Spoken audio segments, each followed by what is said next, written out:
नमस्कार मित्रों, स्वागत है आपका शैलिश इंटेलिजेंट क्लासेज में। और आज का हमारा चैप्टर है भारतीय संसद, इंडियन पार्लियामेंट। इस संसद से संबंधित जानकारी आज आपको मिलेगी। और मैं आपको ये बता दूं कि संसद को अंग्रेजी में देखा जाए तो पार्लियामेंट कहते हैं। भारत की संसद है। संसद का जो निर्माण है वो संघीय व्यवस्थापिका के तहत आता है, इसलिए संघीय व्यवस्थापिका में ही संसद शब्द का प्रयोग होता है। और संसद का निर्माण या संसद का गठन तीन अंगों को मिलाकर के हुआ है: लोकसभा, राज्यसभा और राष्ट्रपति। इससे पहले कि आप चैप्टर को बहुत डिटेल रूप में पढ़ें, प्लीज सब्सक्राइब करें शैलिश इंटेलिजेंट क्लासेज, एग्जाम का एकदम फोड़ू। तो शुरू करते हैं आज का चैप्टर। तो राज्यसभा से शुरू करते हैं। देखिए, मैंने बताया कि राज्यसभा जो उच्च सदन कहलाता है, और संसद तीन चीजों से मिलकर बनी थी। आपने पढ़ा था कि लोकसभा, राज्यसभा और राज्यसभा, जिसमें कि राज्यसभा उच्च सदन कहलाता है। राज्यसभा के सदस्यों की अधिकतम सदस्य संख्या 250 हो सकती है, अनुच्छेद 80 के अनुसार। वर्तमान में राज्यसभा की सदस्य संख्या 245 है, और इसमें 12 सदस्य राष्ट्रपति द्वारा मनोनीत किए जाते हैं, और 233 सदस्य संघ की इकाइयों का प्रतिनिधित्व करते हैं। राज्यसभा में संघ की इकाइयों का प्रतिनिधित्व करते हैं 233 सदस्य। राज्यसभा का सदस्य बनने के लिए जो न्यूनतम आयु है वो है 30 वर्ष। और राज्यसभा एक स्थायी सदन है जो कभी भी विघटित नहीं होता है। राज्यसभा के सदस्यों का जो कार्यकाल रखा गया है 6 वर्ष का है, और राज्यसभा के 1/3 सदस्य प्रति 2 वर्ष बाद सेवानिवृत्त हो जाते हैं। ये बात भारत के संविधान के अनुच्छेद 83 में कही गई है। यदि मैं ये बात कहूं कि भारत की जो संसद है, राष्ट्रपति, राज्यसभा और लोकसभा तीनों को मिलाकर के बनती है, ये बात भारत के संविधान के अनुच्छेद 79 के अनुसार है। और आपको बताऊं कि राज्यसभा का जो सभापति होता है, यानी जो अध्यक्ष है, वो है भारत का उपराष्ट्रपति। जब उपराष्ट्रपति का पद रिक्त हो, तब राज्यसभा किसी अन्य सदस्य को अपना उपसभापति चुनने का अधिकारी होती है या चुन सकती है। मंत्रिपरिषद कभी भी राज्यसभा के प्रति उत्तरदायी नहीं होती। जबकि राज्यसभा के कार्यों के बारे में बात करें तो अनुच्छेद 249 में राज्यसभा का महत्वपूर्ण कार्य है कि राज्यसभा राज्य सूची में उल्लिखित किसी भी विषय को राष्ट्रीय महत्व का विषय घोषित कर सकती है। राज्यसभा अनुच्छेद 312 के अनुसार अखिल भारतीय सेवाओं के सृजन का अधिकार रखती है। और धन विधेयक के संबंध में बात करें तो राज्यसभा को केवल धन विधेयक संबंधी सिफारिशें करने का अधिकार है, जिसके लिए राज्यसभा को 14 दिन का समय मिलता है। यदि इस समय में धन विधेयक पास नहीं होता या धन विधेयक पर कोई भी आपत्ति नहीं आती है, तो राज्यसभा में यह विधेयक अपने आप ही पास मान लिया जाता है। और एक अलग बात यह है कि राज्यसभा धन विधेयक को ना तो अस्वीकार कर सकती है और ना ही इसमें कोई संशोधन कर सकती है, केवल अपनी सिफारिशें लागू करवाने की बात कर सकती है धन विधेयक पे। राष्ट्रपति राज्यसभा के कम से कम 2 अधिवेशन आहूत करता है, और उन बैठकों के बीच में 6 माह का अंतर होना चाहिए। देखिए, जब राष्ट्रपति राज्यसभा के 2 अधिवेशन साल भर में आहूत करता है और उन बैठकों के बीच में 6 माह का अंतर होना चाहिए। राज्यसभा का पहली बार जो गठन है वो 3 अप्रैल 1952 को किया गया था, और राज्यसभा की पहली बैठक 13 मई 1952 को हुई थी। कुछ जैसे आपके जो केंद्र शासित प्रदेश हैं, अंडमान निकोबार, चंडीगढ़, दादर नागर हवेली, ये राज्यसभा में अपना प्रतिनिधित्व नहीं करती हैं, यानी राज्यसभा में इनके सदस्य नहीं होते हैं। पी पॉइंटेड, अंडरलाइन और याद कर लें। अब हम लोकसभा के बारे में पढ़ लें कि लोकसभा का जो गठन है वो संविधान के अनुच्छेद 81 में किया गया है। 81 में संसद का प्रथम या निम्न सदन लोकसभा को कहते हैं। संसद का प्रतिनिधि सदन भी लोकसभा को ही कहते हैं और लोकसभा अपनी पहली बैठक में 2 सदस्यों को अध्यक्ष और उपाध्यक्ष के रूप में चुनती है। यानी जो लोकसभा में अध्यक्ष होते हैं वो लोकसभा के ही सदस्यों में से चुने जाते हैं। ये बात संविधान के अनुच्छेद 93 में है। मूल संविधान जब लिखा गया तो उस समय लोकसभा की सदस्य संख्या 500 निश्चित की गई थी, परंतु वर्तमान में लोकसभा की अधिकतम सदस्य संख्या 552 है और लोकसभा में ये जो 552 सदस्य संख्या है इसमें अधिकतम 530 सदस्य राज्यों के निर्वाचन क्षेत्रों से और अधिकतम 20 सदस्य संघीय क्षेत्रों के निर्वाचन क्षेत्रों से लिए जाते हैं। यानी 552 अधिकतम सदस्य संख्या में से 530 सदस्य राज्यों के निर्वाचन क्षेत्रों से लिए जाएंगी और अधिकतम 20 सदस्य संघीय क्षेत्रों के निर्वाचन क्षेत्रों से लिए जाएंगे, जबकि 2 सदस्य राष्ट्रपति के द्वारा आंगल भारतीय वर्ग से लिए जाते हैं, जिनका राष्ट्रपति महोदय मनोनयन करते हैं। देखिए शब्दों में अंतर है कि 530 सदस्य निर्वाचन, 20 सदस्य संघीय क्षेत्रों के निर्वाचन से, जबकि 2 सदस्यों का मनोनयन होता है राष्ट्रपति महोदय के द्वारा अनुच्छेद 331 के तहत। अब मैं आपको थोड़ा सा और जानकारी दूं लोकसभा के बारे में कि लोकसभा में नए परिसीमन किया गया है अभी, जिसके तहत अनुसूचित जाति एससी वर्ग के लिए 84 स्थान रखे गए हैं, जबकि अनुसूचित जनजाति एसटी वर्गों के लिए 47 स्थान आरक्षित किए गए हैं। संसद के द्वारा एक 84वां संविधान संशोधन विधेयक पारित किया गया, जिसमें ये बात कही गई है कि लोकसभा और विधानसभा की सीटों की संख्या 2026 तक यथावत रहेगी। 61वें संविधान संशोधन 1989 के अनुसार भारत में 18 वर्ष की आयु प्राप्त करने वाला व्यक्ति वोट देने का अधिकारी होगा। लोकसभा में अनुसूचित जाति और जनजातियों के लिए आरक्षण का प्रावधान अनुच्छेद 330 व 332 में किया गया है।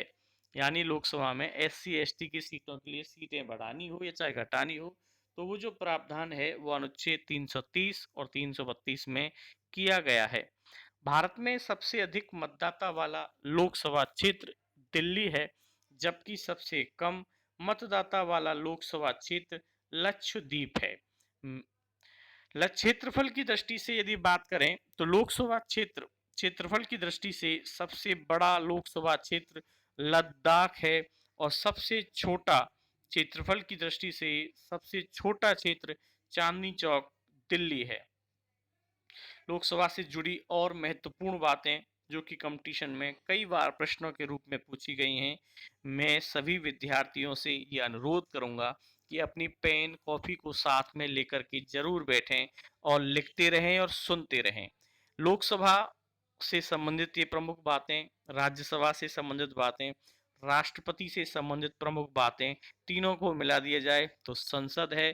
तो संसद से प्रमुख बातों के लिए और ये छोटा सा वीडियो, छोटी सी जानकारी है और इसमें यदि आप इस वीडियो को अच्छी प्रकार से समझते हैं, सुनते हैं और याद करते हैं और फिर उसके बाद अपने ऑब्जेक्टिव क्वेश्चनों को देखें, ऐसा कोई प्रश्न नहीं होगा जिसका उत्तर आप नहीं दे सकते।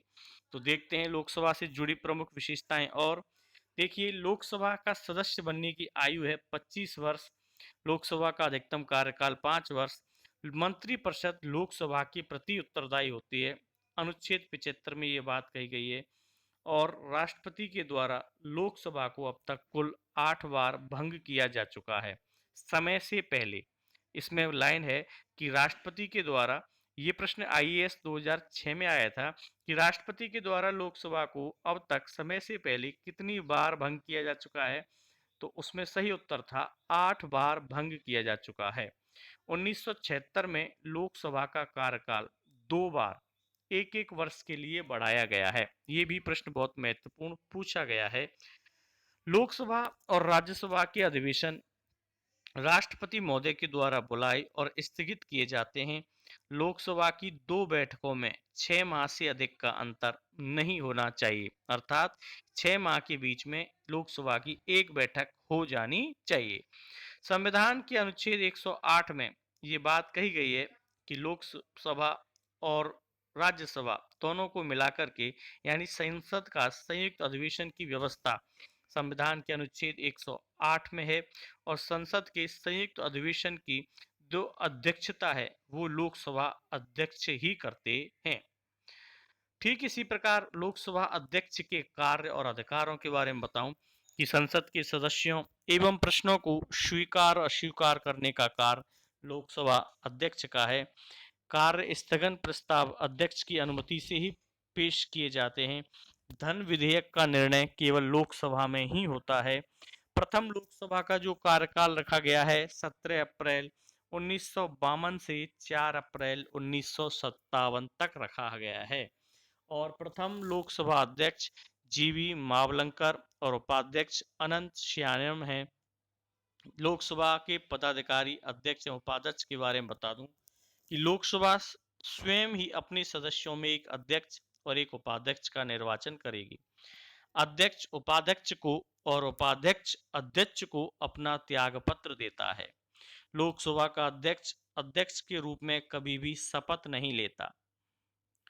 लोकसभा अध्यक्ष को 14 दिन पूर्व सूचना देकर समस्त सदस्यों की बहुमत से संकल्प पारित कर कर ही उसे अपने पद से हटाया जा सकता है, लेकिन इसके लिए लोकसभा अध्यक्ष को 14 दिन पूर्व सूचना देनी पड़ेगी और जो लोकसभा के सदस्यों की संख्या है उनके बहुमत से एक संकल्प पारित कराना पड़ेगा।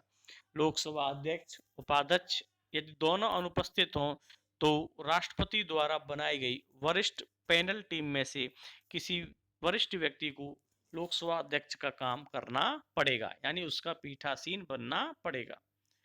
ठीक इसी प्रकार UPSC exam, SSC exam, railway के एग्जाम में जो अब तक लोकसभा, राज्यसभा, संसद से संबंधित महत्वपूर्ण प्रश्न हैं उनको मैं बता दूं कि संघीय व्यवस्था संसद को कहते हैं। राज्यसभा केवल राज्यों का प्रतिनिधित्व करती है। संसद सदस्यों की विशेषाधिकार का निर्धारण संविधान के अनुच्छेद 105 में किया गया है, जैसे संसद में भाषण देने का निर्धारण। संसद में जाने वाले प्रत्येक एमएलए एमपी को भाषण देने का अधिकार है। ये संसद सदस्यों की विशेषाधिकार के अंतर्गत आता है, जो बात संविधान के अनुच्छेद 105 में कही गई है। संसद को भंग करने का सक्षम अधिकारी राष्ट्रपति है। संसद की संप्रभुता का अर्थ होता है न्यायिक समीक्षा, यानी जो संसद की संप्रभुता छुपी हुई है वो उसकी संप्रभुता का सीधा सा अर्थ यदि जानना होगा, संप्रभुता पर कोई आंच आएगी तो वो न्यायपालिका के द्वारा ही उसकी संप्रभुता की पूरी व्याख्या की जाएगी। संसद में 3 प्रकार के सत्र होते हैं। बजट सत्र जो फरवरी से मई, मानसून सत्र जुलाई से सितंबर तक का, जबकि शीतकालीन सत्र नवंबर से दिसंबर तक का होता है। संसद के 2 क्रमिक अधिवेशनों के बीच यदि 2 अधिवेशन चल रहे हैं तो उनमें 3 मास में एक अधिवेशन हो जाना चाहिए। संसद में साधारण विधेयक की गतिरोध को बैठक को बुलाने का कार्य राष्ट्रपति महोदय करते हैं। यदि संसद में किसी विधेयक, खासकर साधारण विधेयक को लेकर कोई गतिरोध पैदा हो जाए तो साधारण विधेयक के गतिरोध को दूर करने के लिए जो बैठक को बुलाने का कार्य है वो राष्ट्रपति महोदय करते हैं। अनुच्छेद 108 में ये बात कही गई है। जबकि अब तक संसद का संयुक्त अधिवेशन यानी साधारण विधेयक की गतिरोध को लेकर अब तक दोनों सदनों का संयुक्त अधिवेशन 3 बार बुलाया गया है। याद कर लें कि संसद का संयुक्त अधिवेशन अब तक मात्र 3 बार बुलाया गया है। UPSC, MPSC exam, Delhi teacher exam में पूछे गए प्रश्न कि भारत का राष्ट्रपति संसद की संयुक्त बैठक को संबोधित करता है, अध्यक्षता नहीं करता मित्रों। केवल राष्ट्रपति महोदय संसद की संयुक्त बैठकों को संबोधित यानी अनाउंसमेंट, उसमें भाषण देने का काम करता है। लोकसभा में कार्यवाही का जो पहला घंटा होता है वो प्रश्नकाल का होता है। जबकि राज्यसभा में कार्यवाही का पहला घंटा शून्यकाल का है। देखिए, मैंने अभी आपको बताया कि संसद में अब तक संयुक्त बैठक को 3 बार बुलाया गया है। वो तीनों बारियों के टाइम पूछे गए हैं एक क्वेश्चन में। उनमें है 1960 में दहेज अधिनियम के लिए संयुक्त बैठक हुई थी। 1977 में बैंकिंग अधिनियम के लिए संयुक्त बैठक हुई है। 2001 में आतंकवाद अधिनियम पारित करने के लिए संयुक्त बैठक हुई है। इसी प्रकार मैं बताऊं कि लोकसभा में कार्रवाई का पहला घंटा प्रश्नकाल के नाम से जाना जाएगा, जो कि भारत की देन है, और राज्यसभा में कार्रवाई का पहला घंटा शून्यकाल के नाम से जाना जाता है, जो भी भारत की देन है। भारतीय संसद के दोनों सदनों की संयुक्त बैठक साधारण विधेयक को लेकर बुलाई जाती है, जिसमें कोई निर्णय नहीं हो पा रहा होता है। केवल संयुक्त बैठक तब बुलाई जाएगी साधारण विधेयक को लेकर जब दोनों सदनों में से किसी भी सदन में कोई निर्णय नहीं हो पा रहा हो।